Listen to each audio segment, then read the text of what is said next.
गोसूक्तम् आगावो अग्नमन्नुत भद्रमक्रन्स् सीदन्तु गोष्ठेरनयन्त्वस्मे प्रजावतीः पुरुरूपामिह सुरीन्द्राय पूर्वीरुषसो दुहानाः इन्द्रो यज्वेन पृणते च शित्तच्युपेद्य दातिनः स्वं मुषायति भूयो भूयो रयमिदस्य वर्धयन्न भिन्ने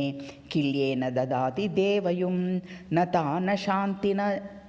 दबाति तस्करो नासा मामित्रो व्यतिरा ददर्शति देवांशयाभिर्यजते ददाति च जोगिर्ताभिः सचते गोपतिः सह न ता अर्वा रेणुककाटो अश्रुतेन संस्कृतत्रमुपं यन्तिथा अभि उरुगायमभयं तस्य ता अनुगावो मर्तस्य विचरन्ति यज्वनः गावो भगो गाव इन्द्रोम अच्छान् गावः सोमस्य प्रथमस्य बच्छः इमाया गावः च जनास इन्द्र इच्छामि धृता मनसा चिदिन्द्रं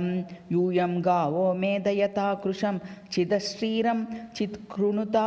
सुप्रतीकं भद्रं गृहं कृणुत भद्रवाचो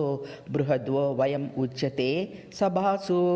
प्रजावतीः सूयवसं रिषन्तीः शुद्धा अपः सुप्रपाणे पिबन्तीः मावहस्तेन ईशत माघशंसः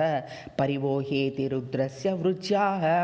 उपेदमुपपर्छनमासु गोषूप पृच्छताम् उपऋषभस्य रेतस्युपेन्द्र तव वीर्ये ओम शांति शांति शांति. इतर